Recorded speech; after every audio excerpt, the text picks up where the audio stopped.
할렐루야. 우리 옆 사람하고 반갑게 인사하겠습니다. 참 잘 오셨습니다. 은혜 받읍시다. 인사하세요. 참 잘 오셨습니다. 은혜 받읍시다. 성도님은 아무리 봐도 복덩어리가 틀림이 없으십니다. 인사하세요. 성도님은 아무리 봐도 복덩어리가 틀림이 없으십니다. 사랑하고 축복합니다. 사랑하고 축복합니다. 아멘. 우리 복덩어리 성도 여러분,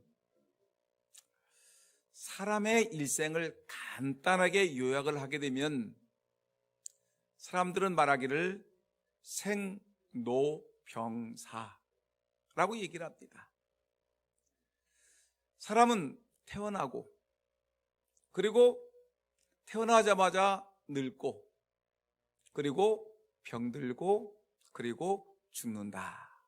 이것이 생로병사라는 것입니다. 여러분, 이 모든 것이 고통이라는 것입니다. 이것은 불교적인 용어입니다. 그런데 불교에서 사용하는 생로병사란 말이 있지만, 그러나 여러분, 성경에도 이와 같은 내용들이 참 많이 기록되어 있습니다. 먼저 욥기서 14장 1절 말씀을 보게 되면, 여인에게서 난 사람은 사는 날이 적고 괴로움이 가득하며 라고 얘기했습니다. 사람은, 이렇게 여인에게서 난 사람은 사는 날이 적고 괴로움이 가득하다. 인생의 괴로움을 얘기합니다. 우리가 너무나 잘 알고 있는 시편 90편 10절 말씀을 보게 되면, 우리의 연수가 70이요 강건하면 80이라도 그 연수의 자랑은 수고와 슬픔뿐이며 신속히 가니 우리가 날아가나이다 라는 말씀이 있습니다. 여러분, 이 내용도 보니까 우리의 인생이 뭐라는 겁니까? 수고와 슬픔뿐이라는 것입니다. 인생이 수고로움과 슬픔으로 존재한다는 것을 이렇게 표현하고 있습니다. 여러분, 우리 인생이 이렇게 고통 중에 살다가 죽습니다. 그리고 마지막 영원한 죽음에 이르게 됩니다. 정말 여러분 생각해 보세요. 얼마나 인생이 비참합니까? 나서 고생하고 고생하다가 늙고 이제는 병들어서 이제 영원한 죽음에 빠지니 얼마나 비참한 인생, 한심한 인생, 절망스러운 인생이겠습니까? 여러분, 그런데 놀라운 일이 생겼습니다. 여러분, 다행히 하나님께서 저 하늘 보좌에서 인생들을 가만히 내려다보니까, 우리 인생들을 보니까 이 인생들이 그냥 태어나서 살다 죄짓고 살다가 병들고 결국은 늙고 죽는 모습을 바라보고 영원한 지옥에 떨어지는 걸 보니까, 우리 하나님이 너무너무 이 인생들이 너무 안 됐고 너무 사랑스러우니까 하나님께서 자기의 독생자 예수 그리스도를 이 땅에 보내셔서 우리 인생을 영원한 멸망에서 영원한 생명으로 살아갈 수 있도록 하나님이 우리를 구원해 주셨습니다. 구원하러 오신 그분이 바로 성탄절에 오신 예수 그리스도이신 줄을 우리는 분명히 믿습니다. 이 성탄절에 오신 예수님은 고통과 슬픔 그리고 죽음에 빠진 우리 인생들을, 아니다, 너희들의 인생은 그렇게 고통과 슬픔과 죽음으로 끝나는 것이 아니라 너희들에게는 그 슬픔이 변해서 기쁨이 되고 고통이 변해서 희락이 되고 죽음이 변해서 너희를 인생들이 영원한 생명이 있게 하겠다. 이 예수를 믿는 자들에게는 영원한 생명을 하나님이 약속하신 이 놀라운 축복의 사건, 이것이 예수님의 구원의 사건인 것입니다. 여러분의 인생은 어떻습니까? 한번 깊이 생각해 보세요. 혹시 남모르는 고통과 아픔과 슬픔이 계십니까? 남모르는 아픔과 슬픔과 괴로움이 계십니까? 아마 모든 분들이 다 그럴 것입니다. 여러분, 다른 사람에게는 보이지 않지만 내 마음속에 뭔가 모르게 아픔이 있습니다. 누군가 모르게 내 마음에는 고통과 슬픔이 있습니다. 무엇인가 모르게 우리 인생들에는 왠지 모르게 우울함과 슬픔이 있는데, 여러분, 정도의 차이가 있지만 모든 사람들에게는 이런 아픔들이 있다는 것입니다. 여러분, 그렇다면 오늘 이 시간에 여러분 잘 오셨습니다. 우리의 마음속에 아픔이 있고 슬픔이 있고 절망이 있는데, 이때 여러분 오늘 예수 그리스도 우리에게 슬픔을 바꾸셔서 기쁨을 주고 절망에서 용기를 주고 죽음에서 생명을 주시는 예수님을 만나 예수 그리스도의 은혜를 경험하는 우리 모든 성도님들 다 되기를 예수님 이름으로 축원합니다. 오늘 성경의 내용이 바로 그 내용입니다. 여기 보니까 한 여인이 등장을 합니다. 나인성이란 그곳에 살고 있는 한 여인이 있었는데, 이 여인은 남편은 일찍 죽고 아들 하나를 자기의 남편 겸 자식으로 생기면서 사랑하며 살았는데, 근데 어느 날 이 아들이 젊은 청년인데 이 아들이 갑자기 죽음을 당한 것입니다. 얼마나 슬프겠습니까? 생각을 해보세요. 이 젊은 청년이 죽었습니다. 이 아들을 잃은, 독자 아들을 잃은 이 어머니의 슬픔이 얼마나 크겠습니까? 막 온 동네가 떠나가도록 엉엉 울었겠지요. 그리고 동네 사람들이 몰려와서 이 과부 여인을 붙들고서 함께 울고 함께 슬퍼하고 함께 절망에 빠졌을 것입니다. 그리고 이제 이 장례를 치르기 위해서 무덤에 이 안장하기 위해서 이 동네 사람들이 상여를 메고 이제 이 슬픔에 못 이겨서 사람들이 울면서 이 상여를 이제 무덤을 향해서 가고 있습니다. 근데 그 슬픔의 장례 행렬 중에 이때 예수님이 나타나셨습니다. 예수님을 만나게 된 것입니다. 예수님이 이 여인의 눈물을 보았습니다. 죽은 아들을 보았습니다. 그리고 슬퍼하는 동네 사람들의 모습을 바라보면서 예수님이 행렬을 잠깐 세우시고 이 여인을 바라보시면서 울지 마라 라고 얘기하시면서 시체에다가 예수님의 손을 대니까 죽은 자가 다시 살아나는 놀라운 기적이 일어난 것입니다. 여러분, 정말 놀라운 일입니다. 이미 죽어서 시체를 묻으러 가는 중에 예수님을 만나서 예수님이 그 시체 위에 예수님이 일어나라 했더니 그 시체가 벌떡 일어나는, 다시 살아나고 그 살아난 그 청년이 어머님과 함께 대화를 나누고 함께하는 모습을 성경은 우리에게 보여주고 있는 것입니다. 죽음의 행진이 여러분 희망의 행진으로 바뀌었습니다. 슬픔의 그 장소가 여러분 기쁨의 장소로 바뀌었습니다. 여러분, 한마디로 초상집이 변해서 잔치집이 되어버리는 것입니다. 여러분, 그렇지 않습니까? 예수님을 만나면 초상집 같은 인생이 잔치집 같은 내 인생으로 바뀐다는 걸 믿으시기 바랍니다. 절망에 빠졌던 인생이 여러분 희망과 용기를 갖게 되고, 낙심에 빠진 존재가 주님의 은혜 가운데 예수님을 만나게 되면 희망이 생긴다는 것을 기억하고, 여러분 예수님을 만나셔서 여러분들 인생이 달라지고 변화되기를 예수님의 이름으로 축원합니다. 사랑하는 우리 금산장로교 성도 여러분, 도대체 예수님은 어떻게 이 죽은 청년을 살렸습니까?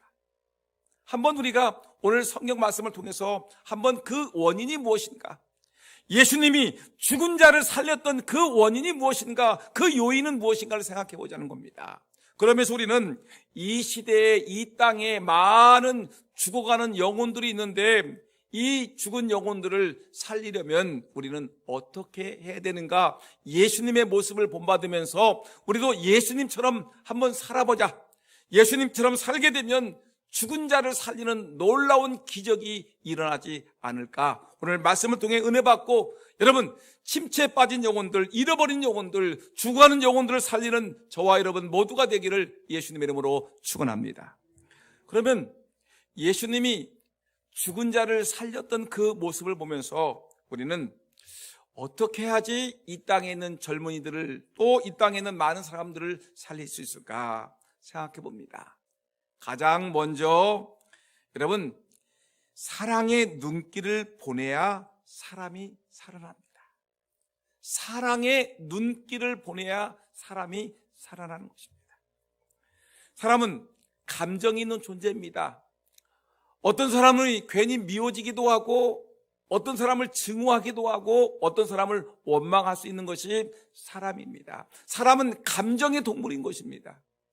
그러다 보니까 자신도 모르게 내 마음속에는 미움이 생기게 되고, 누구를 향한 분노가 생기기도 하고, 누구를 향해서 여러분 이 아주 증오가 섞인 시선으로 바라보기도 합니다. 우리 마음이 불편하기 때문에 여러분 우리의 눈길도 불편하게 나갈 수밖에 없는 것입니다.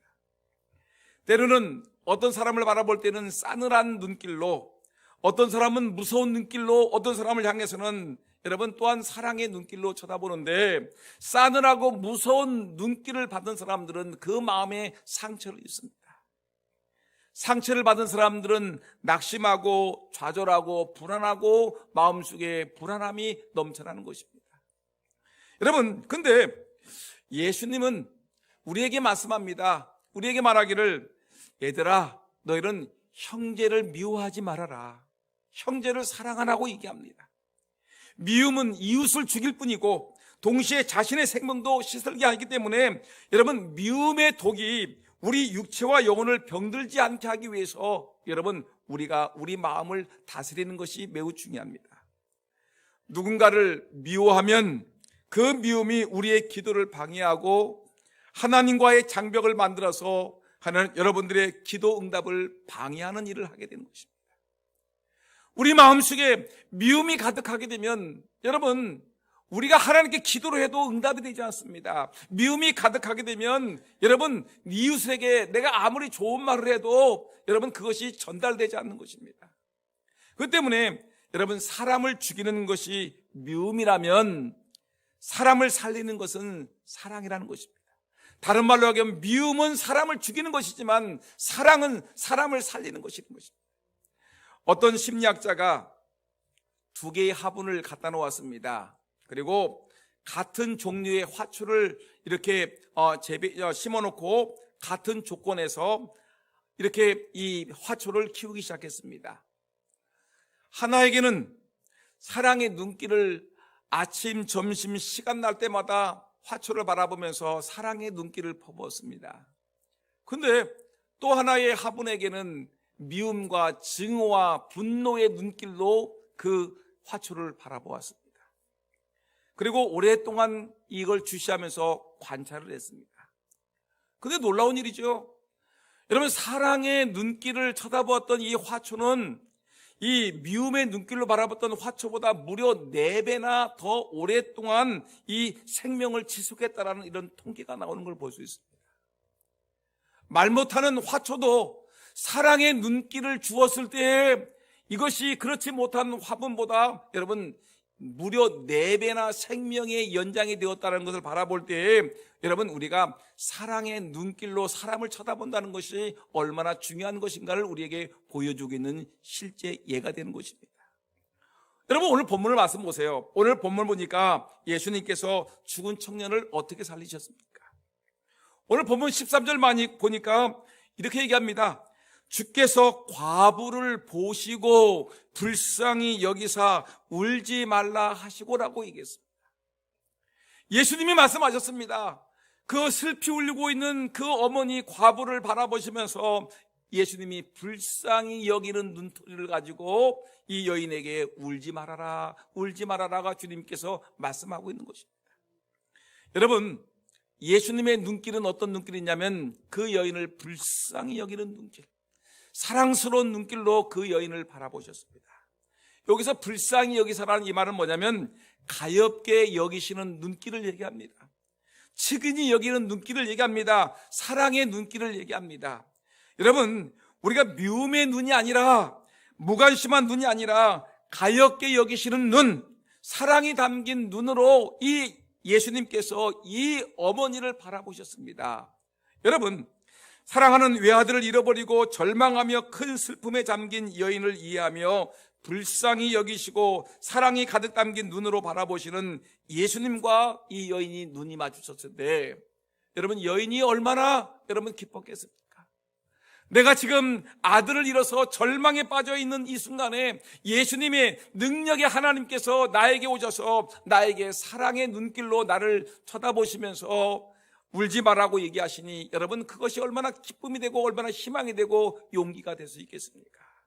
예수님의 사랑의 눈길을 통해서 이 여인은 살 소망을 공급받을 수 있었을 것입니다. 여러분, 이 말씀을 마음에 새기시면서 우리는 한번 우리 자신을 돌아봐야 되겠습니다. 2022년 12월입니다. 2022년도가 이제는 며칠 남지 않았습니다.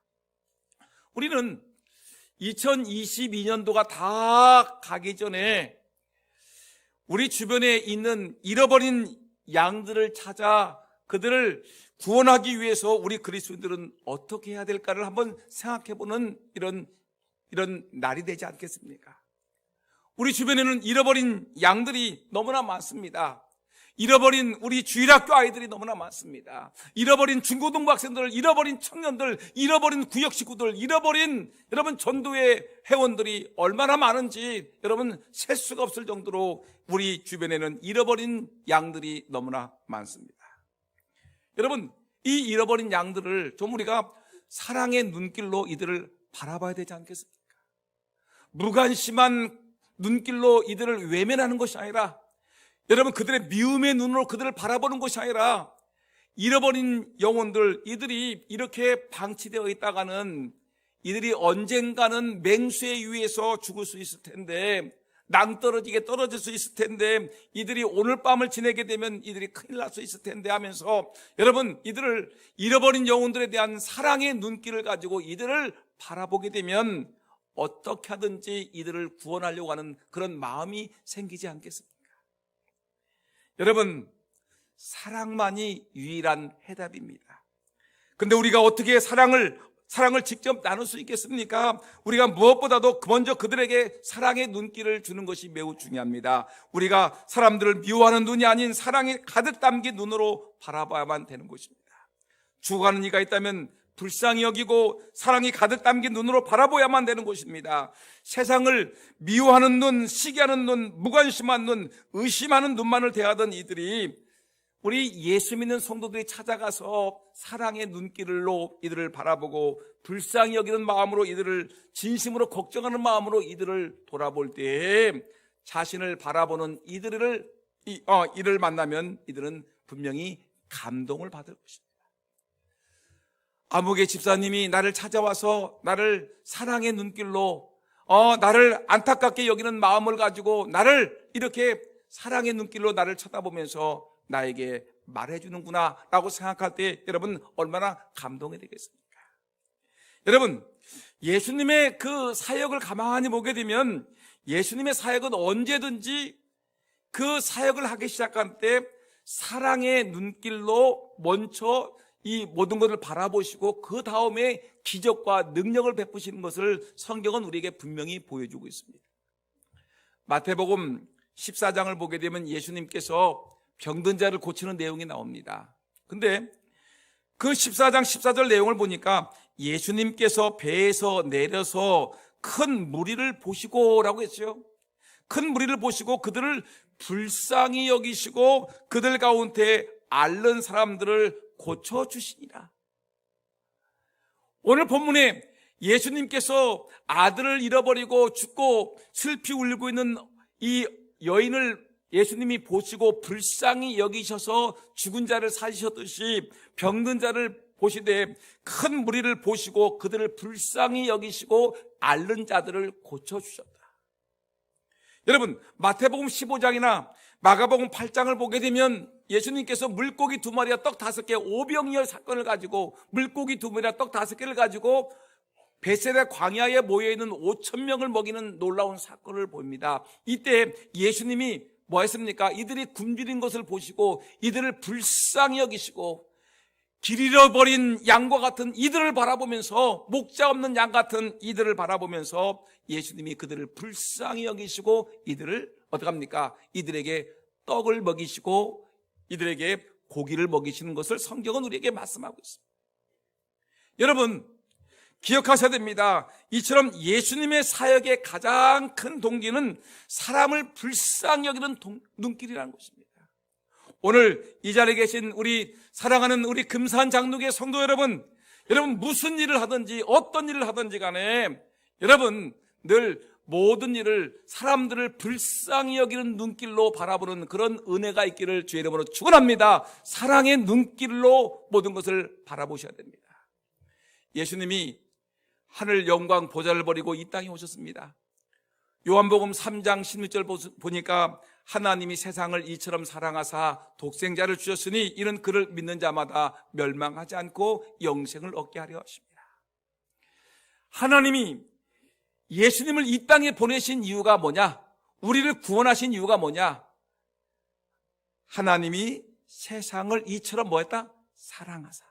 사랑이 있기 때문에 저 하늘 영광 보좌에서 인간 세계를 바라봤더니 인간이 죽을 수밖에 없는 존재이기 때문에 예수님이 사랑의 눈길로 보냈더니 이들을 여러분 사랑하기 때문에 이들을 위해서 예수님이 이 땅에 오신 것입니다.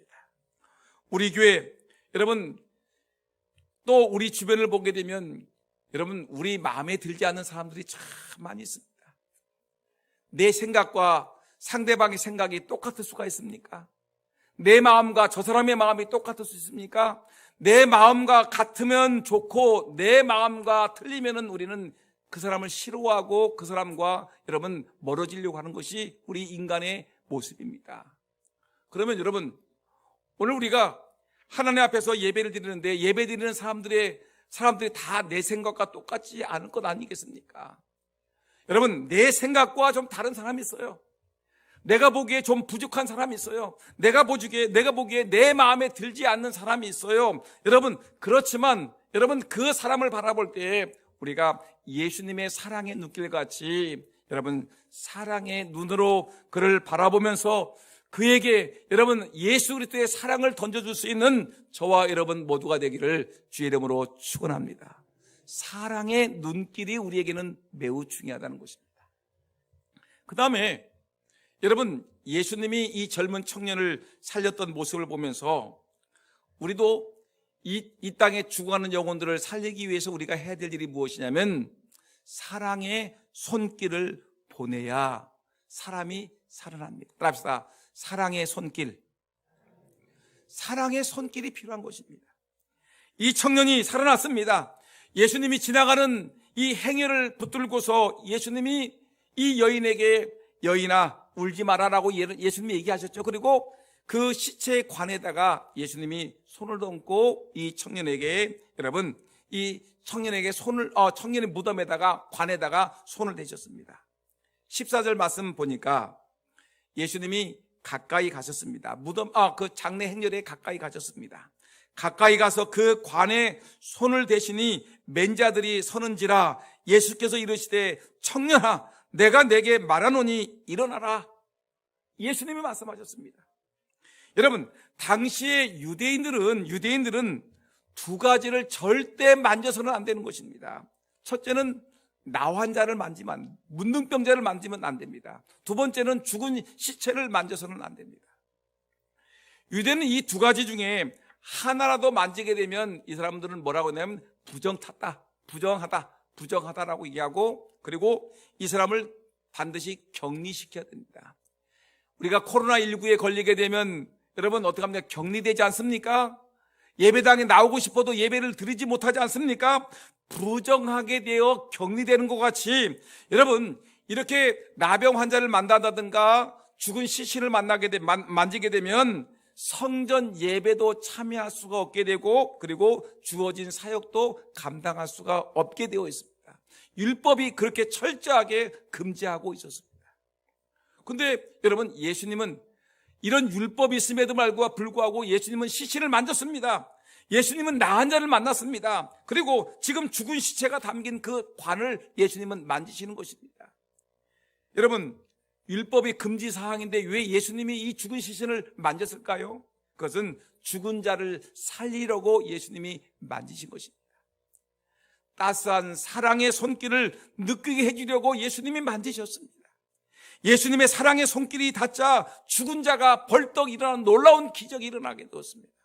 여러분 단지 예수님의 손으로 만지셔서 기적이 일어난 것이 아니라 여러분 사랑이 담긴 예수님의 손길이 이 관에 시신에 닿자 여러분 놀라운 그 사랑의 능력과 기적이 일어난 것입니다. 젊은이를 죽음으로부터 건져내어서 그에게 생명을 돌려준 것은 어떤 거창한 그 기술이 아니고 의술이 아닙니다. 하나님의 마음을 감동시키고 사람의 마음을 감동시키기 위해서 만들어낸 인간의 복잡하고 화려한 이 종교 의식으로 이 죽은 자가 살아나는 것이 절대 아닌 것입니다.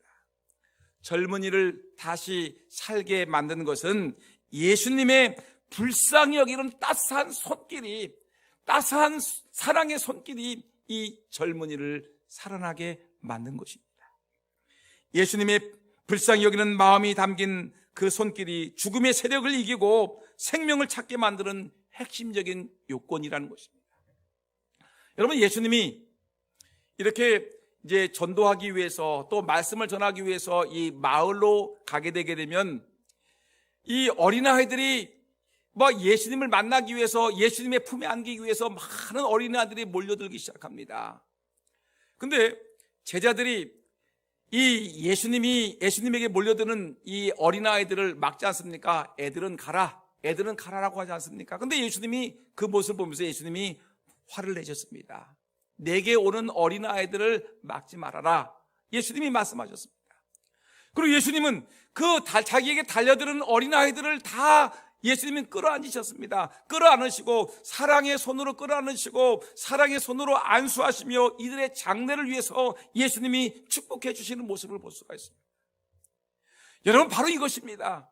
우리 교회 안에서 여러분 내 마음에 들지 않는 사람일지라도, 여러분 내 생각과 다른 사람일지라도 우리는 그 사람을 품어야 됩니다. 끌어안고 여러분 그 따뜻한 손길을 가지고 그를 끌어안고 그를 위해서 기도해주고 여러분 그에게 사랑의 손길을 펼치는 것이 우리에게는 너무나 중요한 것입니다. 우리 교회 주일학교 아이들이 많은 코로나19 때문에 많은 영혼들이 잃어버렸습니다. 교회를 나오지 않습니다. 여러분 그들을 찾아서 우리 선생님들이 그를 품에 안고 여러분 사랑의 손길로, 사랑의 눈길, 사랑의 손길로 그들을 여러분 안아줘야 됩니다. 우리 중고등부 아이들이, 많은 어린아이들이, 우리 학생들이 잃어버렸습니다. 청년들이 코로나 기간 동안에 많은 학생들과 어린아이들과 많은 성도들이 여러분 길을 잃어버렸습니다. 여러분 이들을 찾아서 사랑의 눈길을 이들에게 주고 사랑의 손길로 이들을 품어주고 이들에게 따뜻한 손으로 악수해주고 이들을 품어주게 되면 그들이 죽은 영혼들이 살아날 줄 분명히 믿습니다. 여러분 우리 교회에 잃어버린 영혼들이 얼마나 많습니까? 여러분 그 잃어버린 영혼들을 여러분 찾아서 그들에게 따뜻한 눈길을 주시고요, 그들에게 따뜻한 손길을 주어서 여러분 그들을 안아주시고 따뜻한 사랑의 손길로 그들을 어루만져 주어서 그들로 하여금 하나님의 은혜를 경험하는 역사가 있기를 예수님의 이름으로 축원합니다. 아픈 사람을 위해서 여러분 기도할 때 그냥 기도하지 말고요, 아픈 사람을 위해서 사랑으로 가득한 손길로 여러분 손을 붙들고 기도해 주시기를 바랍니다. 교인들을 만나면 반갑게 사랑의 손길로 안아주시기를 진심으로 소원합니다. 낙심한 사람, 슬퍼하는 사람, 또는 새로 믿기 시작한 사람, 연약한 사람을 만나면은 형식적으로 손을 내밀지 말고요, 사랑이 담긴 따뜻한 손으로 그들을 잡아주시기를 주의 이름으로 축원합니다. 여러분 이렇게 이 하나님의 백성들은 예수님의 정신, 예수님의 마음을 가지고 지금 낙심하고 절망에 빠져 있고 어려움에 있는 사람들을 품에 안고 여러분 따뜻한 눈길로, 따뜻한 손길로 그들을 품어주고 안아주는 것이 우리 성도들의 마땅한 모습이라는 것입니다. 여러분 마지막으로 하나만 더 보겠습니다. 우리가 예수님께서 죽은 자를 살렸던 그 원인이 무엇이었습니까? 그것은 예수님의 사랑의 말이 있었기 때문에 그런 것입니다. 오늘 본문에 보니까 이 청년이 살아나게 된 결정적인 이유는 뭐냐면 예수님의 말씀이었습니다. 14절 중반절 말씀 보니까 예수께서 이르시되 청년아 내가 내게 이르노니 일어나라 하시매, 예수님께서 청년에게 얘기합니다. 청년아 일어나라, 일어나라라고 예수님이 말씀하셨습니다. 여러분 여기서 무엇이 죽은 청년을 살리셨습니까? 예수님의 말씀입니다. 사랑이 잔뜩 들어있는 예수님의 사랑의 말씀, 일어나라 청년아 일어나라, 이 말씀이었습니다. 여러분, 예수님의 말씀에는 사랑이 담겨 있습니다. 예수님은 오늘 본문 13절에도 과부를 향해서 울지 말아라라고 얘기했는데, 오늘 14절 말씀 보니까 청년아 내가 내게 말하노니 일어나라, 예수님이 말씀하셨습니다.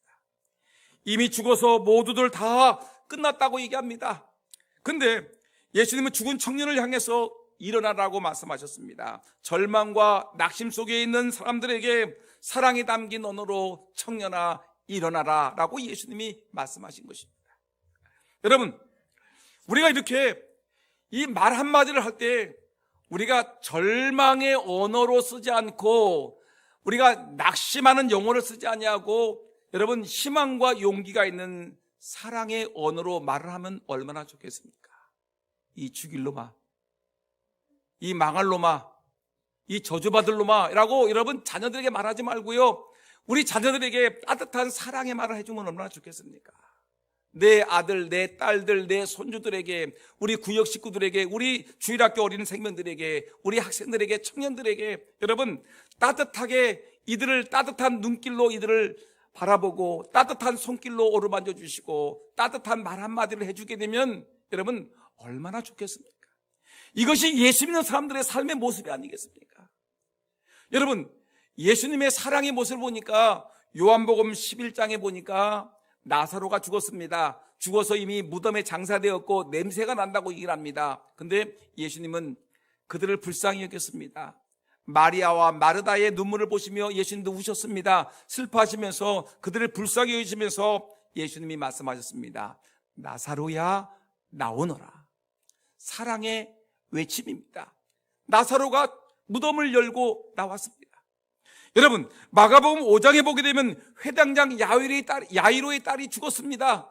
근데 예수님이 그 회당장 야이로의 집에 가가지고 달리다금 소녀야 일어나라 했더니 여러분 예수님의 사랑의 음성을 듣고 이 어린 소녀가 죽음에서 벌떡 일어났습니다. 오늘 보면 여러분 누가복음 7장에 보니까 오늘 나인성 과부의 아들이 죽었는데 예수님이 여인에게 울지 마라 라고 얘기하시면서 청년아 일어나라 라고 했더니 청년이 예수님의 사랑의 음성을 듣고 죽음 가운데서 벌떡 일어난 놀라운 기적이라는 것입니다. 여러분, 기적은 어디서 일어나냐면 사랑 속에서 일어납니다. 죽은 자가 살아나는 것은 뭡니까? 예수님의 사랑의 눈길, 예수님의 사랑의 손길, 예수님의 사랑의 언어를 통해서 죽은 자가 살아났습니다. 여러분, 우리 교회 잃어버린 양을 찾는 것은 무엇입니까? 여러분의 사랑스러운 눈길과 사랑스러운 손길과 사랑스러운 언어를 통해서 여러분 잃어버린 영혼들이 주님께로 돌아오는 것입니다. 여러분, 우리 자녀들이 얼마나 하나님을 모르고 있습니까? 우리는 엄마 아빠는 교회를 나오는데 우리 아이들은 교회를 나오지 않습니다. 여러분, 우리 주변에 잃어버린 영혼들이 얼마나 많습니까? 여러분, 이들을 찾아서 이들을 사랑스러운 눈길로 바라보시고요, 사랑스러운 손길로 이들을 품어주시고요, 손을 잡아주시고요, 이들에게 사랑의 언어로 사랑스러운 말로 이들을 따뜻하게 여러분 영접하고 사랑하는 사람들을 맞이하게 되면 이들의 영혼이 다시 살아날 줄 우리는 분명히 믿습니다. 분노로 가득한 음성으로 외치지 마시고요, 따뜻한 사랑의 음성을 얘기하셔요. 미움이 가득한 음성으로 소리 지르지 마시고요, 사랑이 가득한 음성으로 여러분 사랑의 언어를 말하기를 바라겠습니까? 여러분, 짜증과 원망이 가득한 음성으로 사람들에게 소리 지르지 마시고요, 사랑의 향기가 나는 따뜻한 말 한마디로 사람들을 격려하고 위로해 주시기를 진심으로 소원합니다. 여러분, 우리는 누굽니까? 예수 믿는 사람입니다. 예수쟁이라고 합니다. 작은 예수라고 합니다. 예수를 믿는다는 것은 예수님을 따라가는 사람들입니다. 예수님이 죽은 자를 향해서 사랑의 눈길을 주었는데 나도 사랑의 눈길을 줘야 되겠다. 예수님이 사랑의 손길로 사람들을 품어줬는데 나도 사랑스러운 손길로 사람들을 품어줘야 되겠다. 예수님이 사랑스러운 언어를 말했는데 나도 사랑스러운 언어로 말로 사람들을 품어줘야 되겠다. 사랑스러운 눈길, 사랑스러운 손길, 사랑스러운 말, 언어, 이것을 통해서 여러분 잃어버린 양을 찾고 주변에 있는 낙심된 영혼들, 침체된 영혼들을 일으키고 여러분 교회 안에 있는 모든 갈등들을 해소하는 저와 여러분 모두가 되기를 예수님의 이름으로 축원합니다.